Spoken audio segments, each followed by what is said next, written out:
You ask Tiger to solve. This deals with linear equations with one unknown. The final result is y=1. Let's solve it step by step. Simplify the expression. Group like terms. Simplify the arithmetic. Expand the parentheses.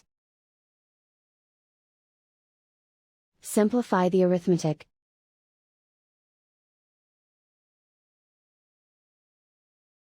Group all y terms on the left side of the equation.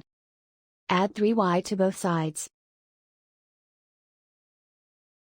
Group like terms. Simplify the arithmetic. Group like terms. Simplify the arithmetic. Group all constants on the right side of the equation. Add 7 to both sides. Simplify the arithmetic.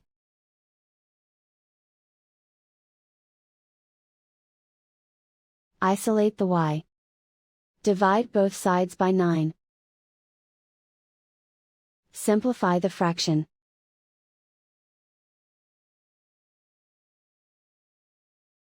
And so the final result is y=1.